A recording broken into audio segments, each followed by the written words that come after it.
Buongiorno a tutti, eccoci qua per i nostri 3 laboratori guidati sulle piante tintoree e sui vari procedimenti utilizzati per la tintura naturale. Qui davanti possiamo vedere una carrellata di alcuni procedimenti che sono stati realizzati con 3 vegetali diversi e utilizzando tecniche completamente diverse. Sono prove eseguite su fibre tessili di origine sia vegetale che animale, quindi abbiamo situazioni, tinture fatte su cotone, lino, canapa per quanto riguarda le fibre tessili vegetali e seta e lana per quanto riguarda le fibre tessili animali. Possiamo vedere i risultati ottenuti dalle varie lavorazioni e in particolar modo vi sottolineo quello che sarà poi anche il nostro percorso nei 3 laboratori programmati. Abbiamo la presenza, l'utilizzo del Phaseolus vulgaris varietà Borlotto, che è un legume, è un vegetale diffuso praticamente in tutto il mondo, e otterremo delle colorazioni particolari sulla lana lavorando con dei bagni a caldo e con l'utilizzo di mordente. Qui invece abbiamo alcuni risultati ottenuti con l'Allium cepa, ovvero la cipolla. Anche qui in questo caso stiamo parlando di un vegetale diffusissimo su tutto il pianeta, quindi reperibile ovunque. Le varie varietà di cipolle ci danno la possibilità di ottenere risultati splendidi, vediamo qua alcuni esempi, e lavoreremo su della fibra di cotone, lavorando con dei bagni solari e senza alcun utilizzo di mordente. Per ultimo abbiamo questi campioni di sete, lane, cotoni, linee e canape che sono state tinte con procedimenti diversi grazie all'utilizzo, lo vediamo qui, di legno. Questa è segatura di platano e scarti della lavorazione di falegnameria, e lavoreremo su della seta lavorando con assenza di mordente e con bagni a freddo. Infine qui abbiamo un esempio di utilizzo di lane tinte con tutti questi 3 colori estratti dai vegetali e realizzato un tessuto a feltro, così abbiamo anche l'utilizzo finale del risultato del nostro lavoro.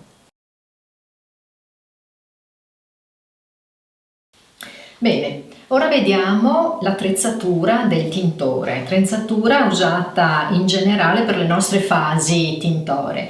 Prima di tutto un fornellino in genere elettrico, ma può essere anche il fornello di casa se vi è comodo, forbici, comunissime forbici usate allo scopo domestico, ma possono essere anche delle forbici da potatura, coltello, bacinella e secchio per tutte le fasi di risciacquo e di ammollo dell'acqua, dei vegetali e delle fibre, delle pentole.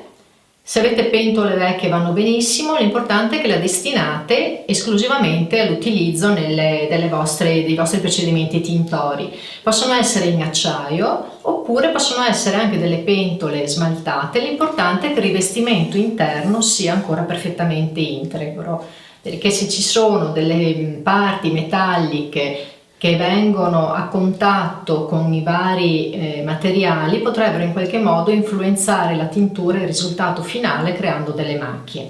Poi abbiamo un colino, un cucchiaio che può essere di plastica, di legno, bacchetti di vetro o delle pinze, il termometro, quello comunemente usato in cucina, una bilancia che vi dà la possibilità di misurare anche piccoli quantitativi di materiale, una caraffa graduata per avere la quantità dell'acqua o dei liquidi utilizzati, dei vecchi asciugamani, una cassettina della frutta, della verdura che usandola rovesciata ci può essere utile per poter mettere il materiale ad asciugare, grembiule, guanti. Ecco, qui abbiamo la carrellata dell'attrezzatura indispensabile per il tintore.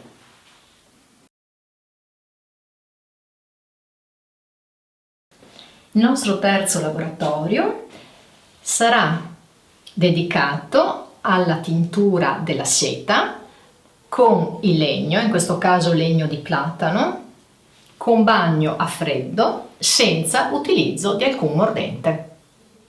Tingeremo la seta in tessuto utilizzando della segatura di platano.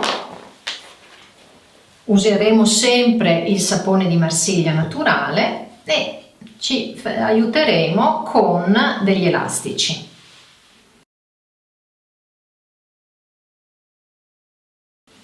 Prima di tutto dobbiamo lavare la seta. Questa è una stoffa, è un tessuto acquistato in negozio, quindi ha comunque degli apretti, quindi abbiamo bisogno di lavarla. Prima di tutto misuriamo la nostra seta. Anche qui vi darò tutta una serie di misure sui 100 grammi di tessuto pesato asciutto. In questo caso lo mettiamo in ammollo nell'acqua a temperatura ambiente e lo lasciamo in ammollo mezz'ora, anche un'ora. Nel frattempo prepariamo la nostra acqua e sapone per lavare la seta, quindi sempre sapone di Marsiglia, il coltello, e cominciamo a tagliare a scaglie il sapone. Anche qui le dosi sono: per ogni 100 grammi di tessuto di seta abbiamo per ogni litro d'acqua un cucchiaio di sapone di Marsiglia. Il quantitativo d'acqua nel nostro caso specifico per questo pezzo di tessuto saranno i 4 litri d'acqua. Quindi versiamo l'acqua nella pentola, aggiungiamo il sapone, mescoliamo,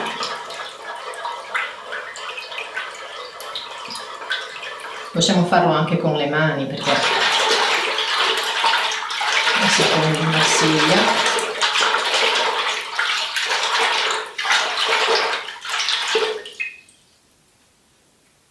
Possiamo cominciare anche ad accendere il fuoco in modo che lentamente l'acqua comincia a scaldarsi. Anche in questo caso, quando immergeremo il tessuto nella nostra acqua e sapone, non ci devono essere degli sbalzi di temperatura. Abbiamo sciolto il nostro sapone nell'acqua, lasciato in ammollo il nostro tessuto nell'acqua a temperatura ambiente. Adesso lo raccogliamo e lo immergiamo nella nostra acqua e sapone. Lasciamo sempre che il tessuto si muova liberamente nel liquido. Aumentiamo la temperatura. La portiamo lentamente a 60 gradi, quindi ci aiutiamo sempre con il nostro termometro, per un tempo di circa 40 minuti e sempre mescolando la fibra all'interno del liquido. Passato questo periodo di tempo, spegniamo i fornelli e lasciamo lentamente la temperatura che si abbassi prima di passare a una fase di sciacquatura del tessuto. Quindi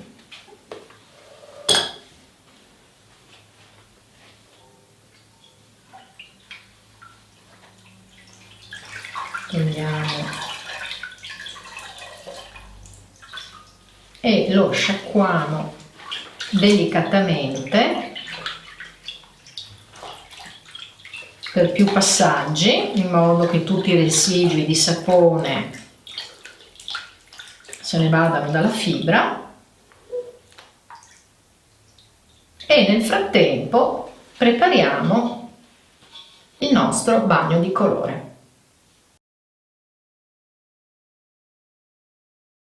Allora, segatura di platano. L'albero del platano fa parte della famiglia delle platanacee, originario dell'America settentrionale ma anche del bacino mediterraneo, ed è un albero prettamente monumentale utilizzato anche nei giardini e negli arredi pubblici, in quanto è un'essenza particolarmente resistente allo smog di città. Quindi una pianta è un legno che troviamo con molta facilità. In questo caso abbiamo utilizzato proprio lo scarto della falegnameria, quindi la segatura del legno. Le dosi sono per 100 grammi di tessuto di fibra tessile, nel caso specifico la seta pesata sempre asciutta, 250 grammi di segatura di questo legno. La misuriamo, anzi facciamo così,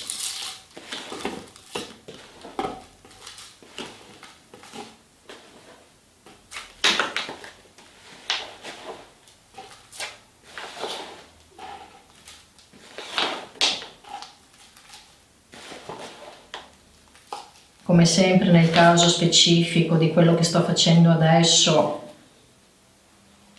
è proporzionato al mio quantitativo di tessuto, mentre a voi do delle indicazioni generali costanti, così non vi creano confusione. Lo verso in 3 litri d'acqua,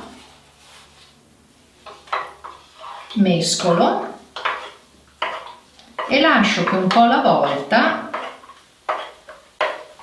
proprio l'acqua, il legno venga proprio,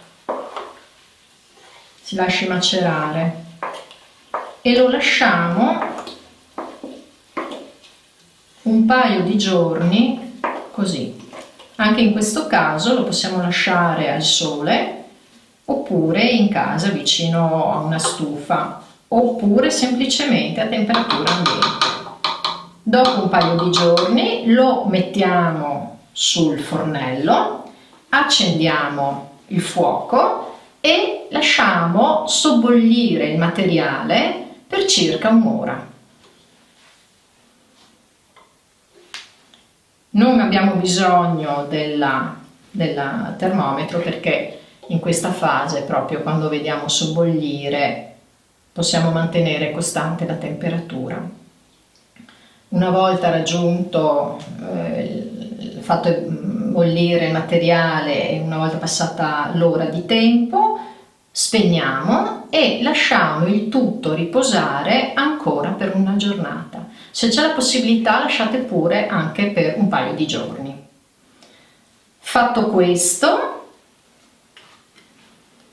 ci prepariamo alla parte del filtraggio.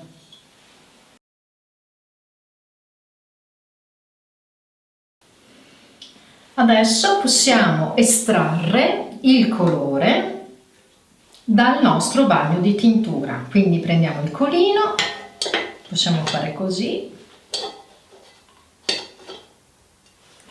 e filtriamo il tutto. Vedete il colore intenso del bagno di tintura ottenuto.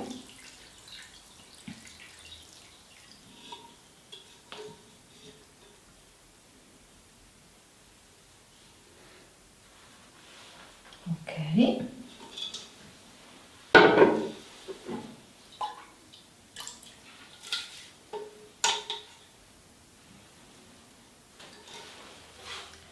Lo riappoggiamo qui per fare un po' di spazio e adesso prendiamo il nostro tessuto di seta che avevamo preparato con l'adeguato lavaggio e lo prepariamo per fare un effetto di legatura, per fare anche un effetto un po' diverso di anche un effetto decorativo. Quindi ho piegato in due la stoffa, non mi preoccupo di tenerla in modo troppo ordinato e la arriccio con l'aiuto degli elastici. Vado a fare dei nodi anche piuttosto fitti, dei lacci,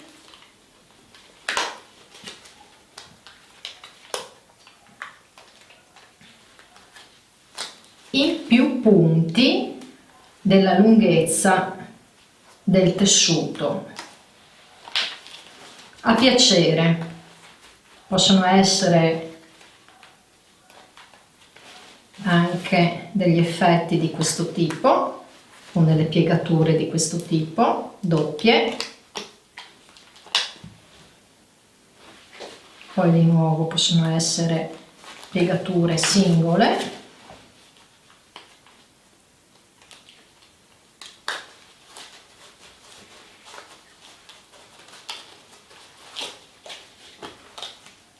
Nel mio caso sto usando il tessuto ancora inumidito, ma possiamo lasciarlo anche tranquillamente asciugare e usarlo asciutto.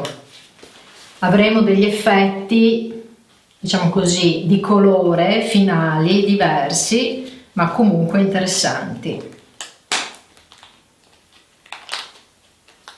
Ecco qua. Possiamo aggiungerne altri se vogliamo.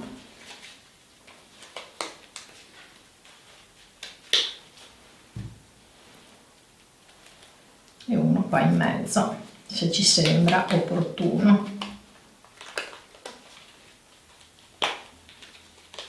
Eccoci qua. A questo punto abbiamo questa serie di legature molto disordinate. Andiamo a immergere il nostro tessuto nel bagno di colore appena fatto. Volendo lo possiamo aiutare spingendolo con un cucchiaio e lasciare che pian piano il bagno di colore penetri nella fibra, e lo lasciamo così per un paio di giorni senza l'utilizzo di calore, quindi non serve più il fornello, ma lo possiamo lasciare così a temperatura ambiente, senza coperchio, onde evitare la formazione anche di muffe. Lo lasciamo così com'è per 1-2 giorni. Più lo lasciamo in ammollo, più l'effetto, il contrasto tra le parti tinte e le parti invece che rimarranno del colore naturale della seta saranno marcate. Laddove ci sono le legature, ovviamente il colore non riuscirà a penetrare nel tessuto e formerà dei giochi fantasiosi. Passato il tempo stabilito, noi possiamo estrarre il nostro tessuto dalla pentola, lasciandolo legato, lo mettiamo ad asciugare in un luogo dove può proprio scolare tutto il liquido presente, e una volta asciutto possiamo togliere i lacci e questo sarà il risultato finale. Il tessuto con questi effetti astratti, con queste tonalità tipiche del legno del platano, che sono dei rosati bruciati, ma con toni molto rossicci perché sono tipici, il colore tipico di questo legno. Vediamo anche dalla parte opposta. Ovviamente dove avevamo la legatura il colore non è penetrato e abbiamo ottenuto questi effetti di chiaroscuro monocromatici.